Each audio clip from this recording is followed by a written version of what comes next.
संघर्ष में आदमी अकेला होता है, सफलता में दुनिया उसके साथ होती है। जिस जिस पर ये जग हंसा है, इतिहास उसी ने रचा है। मैं विक्रम सरल गणित मैथ्स पर आपका हार्दिक स्वागत करता हूं। लास्ट वीडियो में हमने डिस्कस किया था डिटरमिनेंट और उसके कुछ क्वेश्चंस। इस वीडियो में हम डिस्कस करेंगे properties of determinant. So without wasting time let's start. सबसे पहले देखते हैं कि प्रॉपर्टी पढ़ते क्यों है। देखिए, प्रॉपर्टी पढ़ने के पीछे रीजन ये होता है, जब किसी डिटरमिनेंट को आप सॉल्व करते हो तो हो सकता है कि वो 1 मिनट या 2 मिनट ले, लेकिन जब आपको प्रॉपर्टी पता होती है तो उसका आंसर देखते ही आ जाता है। चलिए इसे हम समझते हैं। देखिए, value of determinant is same if row and column are interchange. अगर आपने रो और कॉलम को इंटरचेंज कर दिया तो वैल्यू जो है वो सेम ही रहेगी, उसमें कोई चेंजेस नहीं आएगा। अब देखिए एग्जांपल से समझते हैं हम इसे। ए बराबर हम मान लेते हैं एक मैट्रिक्स के फॉर्म में 1 2 3 4 और हमने इसका डिटरमिनेंट निकाला, तो इसे इस फॉर्मेट में लिखेंगे। देखिए, लास्ट वीडियो अगर आपने नहीं देखा है तो एक बार उस वीडियो को देखिए, क्योंकि बहुत सारी चीजें ऐसी हैं जो उस वीडियो से लिंक है। अब यहां पर हमने इसे लिखा 1 2 3 4। अब हमने क्या किया, इसका डिटरमिनेंट निकाला। तो देखिए ये मल्टीप्लाई किया 4 माइनस 6 कितना आया, -2। अब हमने क्या किया, जो कॉलम है उसको रो में चेंज कर दिया या रो को कॉलम में कर दिया। एक ही बात होती है, लेकिन कंडीशन क्या है कि आपको एक प्रोसेस करना है, या तो रो को कॉलम बनाना है या कॉलम को रो बनाना है। तो यहां पर आपके पास अगर ए ये दिया हुआ है 1 2 3 4, तो ये रो होती है। मैं इसको देखिए, ये जो हॉरिजॉन्टल है इसे मैं वर्टिकल बना रहा हूं, तो 1 और 2 हॉरिजॉन्टल है तो 1 और 2 को मैंने वर्टिकल बना दिया। 3 और 4 हॉरिजॉन्टल है तो 3 और 4 को मैंने वर्टिकल बना दिया। क्लियर हो गया अच्छे से एकदम। जो हॉरिजॉन्टल था उसको वर्टिकल बना दिया, इसका मतलब इसका ट्रांसपोज कर दिया। अब ट्रांसपोज कर दिया तो हमने क्या किया, ट्रांसपोज जो है ये आपके 3rd चैप्टर के अंदर है। अब हमने क्या किया, इसका डिटरमिनेंट निकाला, तो 1 3 2 4 सॉल्व किया, कितना आया 4 माइनस 6 कितना आया -2। कितना हुआ डिटरमिनेंट ऑफ ए, यानी ट्रांसपोर्ट ऑफ डिटरमिनेंट ऑफ ए कितना आया आपके पास -2। देखिए दोनों की वैल्यू जो है सेम है, इसका मतलब ये है determinant of A transpose of determinant of A बराबर होगा कब, जब उसकी रो को हम कॉलम बना देंगे या फिर कॉलम को रो बना देंगे। ये आपकी एक फर्स्ट प्रॉपर्टी हुई। अब हम बात करते हैं नेक्स्ट प्रॉपर्टी की। नेक्स्ट प्रॉपर्टी है प्रॉपर्टी सेकंड। इफ 2 कॉलम्स और 2 rows are interchange then sign of determinant changes. देखिए, आप मुझे एक बात कमेंट सेक्शन में बताइए, प्रॉपर्टी फर्स्ट और प्रॉपर्टी सेकंड में क्या डिफरेंस है। क्लियर, प्रॉपर्टी फर्स्ट और प्रॉपर्टी सेकंड में क्या डिफरेंस है। आइए प्रॉपर्टी सेकंड करते हैं। ये कह रहा है कि अगर कोई भी 2 रो या कोई भी 2 कॉलम को आपने इंटरचेंज किया तो उनका जो आंसर आएगा डिटरमिनेंट का, वैल्यू ऑफ डिटरमिनेंट जो आएगा वो उसके साइन में चेंज हो जाएगा। जैसे मान लीजिए डिटरमिनेंट ऑफ ए आपके पास निकला 2, ठीक है। अब आपने उसके जब कॉलम को रो को इंटरचेंज कर दिया, कोई भी 2 रो या कोई भी 2 कॉलम को इंटरचेंज जब आपस में किया, तब उस केस में आपके पास जो आंसर आएगा वो -2 आएगा। ठीक है, देखिए इसे एग्जांपल से समझते हैं, जल्दी समझ में आएगा। मान लीजिए ए है आपके पास,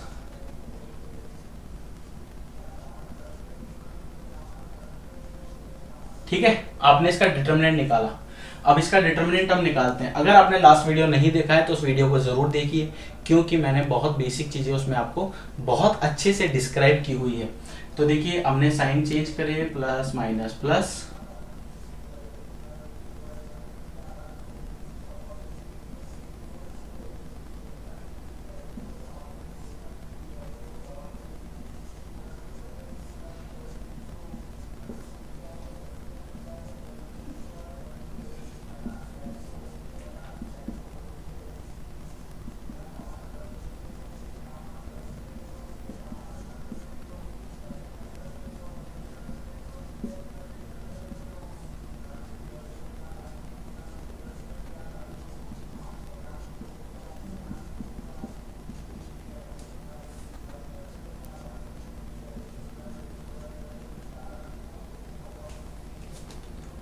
चौदह और 3 17, 17 में से 5 गया 12, तो माइनस का 12 आंसर आ गया। ठीक है, अब ये हमने डायरेक्ट सॉल्व किया। अब ये कह रहा है कि इसकी कोई भी दो रो या कोई भी दो कॉलम को हम इंटरचेंज कर देते हैं। तो मैं R1 और R2 को इंटरचेंज कर देता हूँ। अब आप बोलोगे सर आपने R1 और R2 क्यों किया? अरे भाई तुम्हारी इच्छा हो तो R2 और R3 कर लो, तुम्हारी इच्छा हो तो C1 C2 कर लो, तुम्हारी इच्छा हो तो C1 C3 कर लो, तुम्हारी इच्छा हो तो C2 C3 कर लो। लेकिन ध्यान रखना, अगर कॉलम में कर रहे हो तो कॉलम में ही करना, और रो में कर रहे हो तो रो में ही करना। ऐसा नहीं है कि रो को कॉलम से इंटरचेंज कर दिया, अगर वो कर दिया तो वो ट्रांसपोज हो जाएगा। अब R1 और R2 को इंटरचेंज करने का मतलब है जो R1 यानी कि जो हॉरिजॉन्टल लाइन है उसको मैंने नीचे शिफ्ट कर दिया, और जो नीचे वाली लाइन है उसको ऊपर शिफ्ट कर दिया। तो देखिए ये जो 1 2 3 था ना, इसको सेकंड नंबर पे भेज दिया, और जो 3 2 1 था इसको ऊपर ले लिया।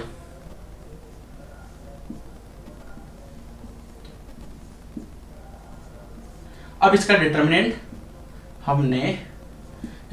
निकालते हैं चेंज करने के बाद, ठीक है। तो ये हो जाएगा 3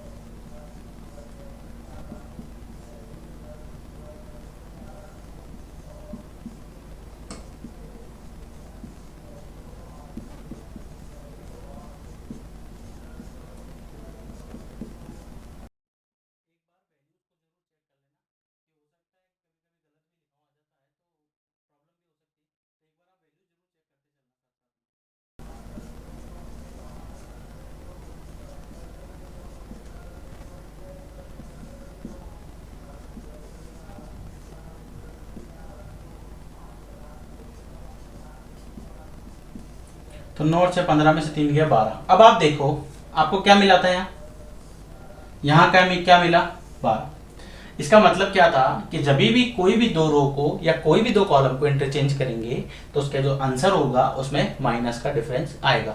अब इस बात को लेकर आप एक काम और करके देखना, जिससे आपकी प्रॉपर्टी बहुत अच्छे से तैयार हो जाएगी। आप क्या करना, C1 और C3 के इंटरचेंज करना और उसके बाद उसको सॉल्व करके देखना। तो अगर चेंज आता है तो इसका मतलब आपकी प्रॉपर्टी बिल्कुल परफेक्ट आपने अप्लाई करना सीख लिया है, ठीक है। चलिए नेक्स्ट चलते हैं प्रॉपर्टी नंबर 3 की तरफ। Next property 3, if two rows of a determinant or two columns are identical then the value of determinant is 0। यहां पर एक वर्ड आया है, बहुत इंपॉर्टेंट वर्ड है, आइडेंटिकल। आइडेंटिकल का मतलब होता है सेम। आइडेंटिकल का मतलब होता है सेम। अगर किसी भी डिटरमिनेंट में दो रो या दो कॉलम की वैल्यू सेम हो तो उसका आंसर जो है वो 0 होगा। अब देखिए यहां पर प्रॉपर्टी काम में आ रही है, आप समझ रहे हो, प्रॉपर्टी जो है आपकी वो यहां काम में आ रही है। अगर आप पूरा सॉल्व करोगे तो एक लेंथी प्रोसेस है, जबकि आपको प्रॉपर्टी पता है तो आप इसको फटाफट सॉल्व कर सकते हो। देखिए समझते हैं इसको। हमने एक एग्जांपल लिया, जैसे मान लीजिए a बराबर हम ले लेते हैं डिटरमिनेंट ऑफ a 1 2 3, इसको भी 1 2 3 ले लेते हैं, ठीक है, और इसको ले लेते हैं 3 2 1। अब हमने इसे सॉल्व किया तो प्लस माइनस और प्लस, ठीक। तो देखिए 1 ये होगा 2 3 2 1 माइनस 2 1 3 3 1 और नेक्स्ट प्लस 3, और ये कितना है 1 2 3 2। इसे सॉल्व किया तो 1 2 minus 6 minus 2 1 minus 9 plus 3 2 minus 6। तो ये हो गया आपके पास -4 -2, ये कितना आया -8 प्लस 3 2 माइनस 6 -4। तो -4 प्लस 16 माइनस 12।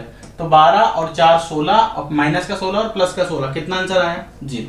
क्लियर है। अब अगर आपको प्रॉपर्टी पता है तो आप डायरेक्ट ही बोल दो। डायरेक्ट कैसे करोगे, C1 होता है ये, तो R1 and R2 are identical, R1 and R2 are identical, so value of determinant is 0। समझ में आया। ये वाला पार्ट जो है आपका, ये वाला जो पार्ट है आपका, ये वाला जो पोर्शन है आपका, आपको दिख रहा है इतना लंबा करना पड़ रहा है, जबकि अगर आप एक लाइन लिखते हो तो इसी में आपका आंसर आ रहा है कि R1 और R2 जो है वो आइडेंटिकल है और इसलिए इनका आंसर 0 होगा। समझ में आया। अब देखिए अगर मैं इसे आप चाहो तो इस तरह से प्रूव भी कर सकते हो, ठीक है, इसको अगर मैं इधर लेके आता हूं तो ये बन जाएगा, ये प्लस का हो जाएगा ना। देखिए मैं पूरा कर देता हूं, ये हो जाएगा determinant of A plus determinant of A is equal to 0। तो ये हो गया 2 determinant of A equal to 0। So determinant of A equal to कितना है, 0। तो आप क्या बोल सकते हो, तो इतना सब करने की कोई जरूरत नहीं है, आपको सिर्फ इतना सा ध्यान रखना कि अगर 2 रो या 2 कॉलम आइडेंटिकल हो तो उनका आंसर आंख बंद करके 0 लिखना है। इस पर एक ऑब्जेक्टिव भी आया हुआ है एग्जाम में, इसलिए प्रॉपर्टी को बहुत बहुत बहुत ध्यान से पढ़िएगा। Next property, if each element of a row or a column of a determinant is multiple of constant k, then value of determinant is also multiple of k। बहुत सिंपल, बहुत इजी प्रॉपर्टी है। ये property आपसे बोलती है कि अगर, देखिए एग्जांपल से समझिए, आप सारी प्रॉपर्टीज को बहुत जल्दी समझ में आएंगी आपको। ये कह रहा है कि मान लीजिए एक मैट्रिक्स, ये ए हमने लिया, डिटर्मिनेंट की फॉर्मेट में ले लेते हैं, ए 1 2 3 3 2 1 और 2 1 3। मान लीजिए कोई एक कांस्टेंट है k, जो इससे भी मल्टीप्लाई हो रहा है, इससे भी मल्टीप्लाई हो रहा है, इससे भी मल्टीप्लाई हो रहा है। अब हमने क्या किया, हमने इसको ओपन कर दिया, ठीक है। जैसा हम डिटर्मिनेंट खोलते हैं तो ये k आया, k1 है तो आप k ही होगा, और ये कितना बचा आपके पास, 2 1 1 3 माइनस 2k, इधर बच गया आपके पास 3 1 2 3, और नेक्स्ट है आपके पास प्लस 3k, तो ये बच गया 3 2 2 1। अगर इस पूरे में से मैं, देखिए ध्यान से सुनिए, इस पूरे में से मैं k कॉमन ले लेता हूं तो क्या होता है, इस पूरे में से मैंने k कॉमन ले लिया तो ये क्या बच गया आपके पास, इधर आपके पास बच जाएगा 1, ये एज इट इज आ गया, इधर आपके पास बच जाएगा 2, ये एज इट इज आ गया, और इधर आपके पास बच जाएगा 3, और ये एज इट इज आ गया। समझ में आया? अब मुझे एक बात बताइए जीनियस लोगों, ये सारा जो पार्ट है, इस पूरे पोर्शन को क्या मैं इस तरह से लिख सकता हूं क्या?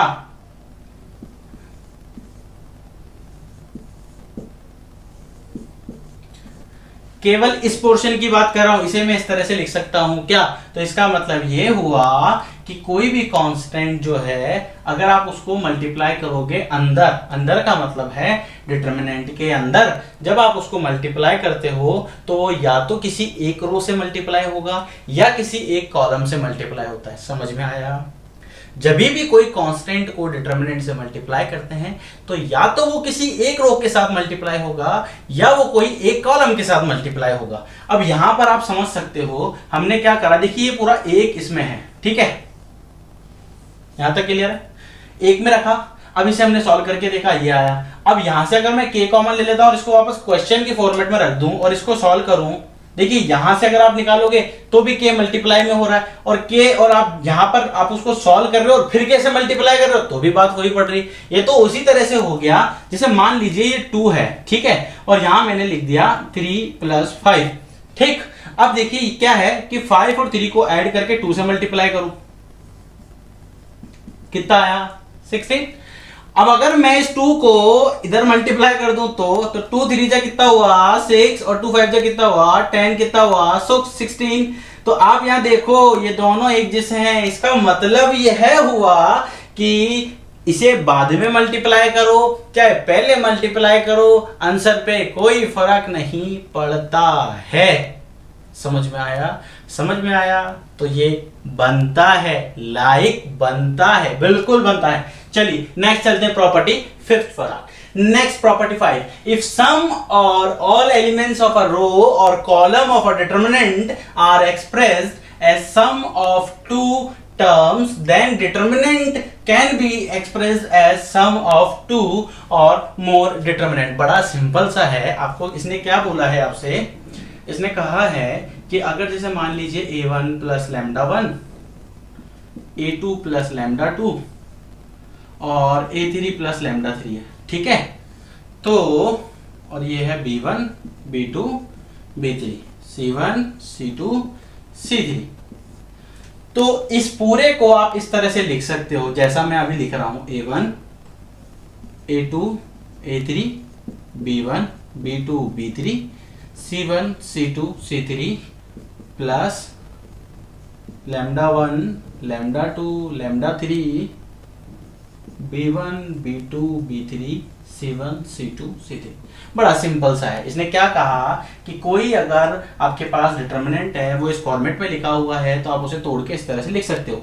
ध्यान रखना, वापस बोल रहा हूं, ध्यान रखना, ये जब वापस जुड़ेंगे तो ये इसी फॉर्मेट में बनेंगे। इसे ऐसे मत कर देना A1 plus λ1 A2 plus λ2 A3 plus λ3 और B1 मिलके 2B1 हो गया। ऐसा बिल्कुल नहीं करना है, ध्यान रखना।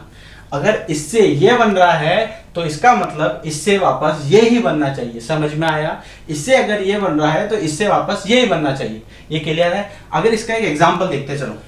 मान लीजिए ऐसा है ना, A प्लस बी और B प्लस सी और C प्लस ए, ठीक है?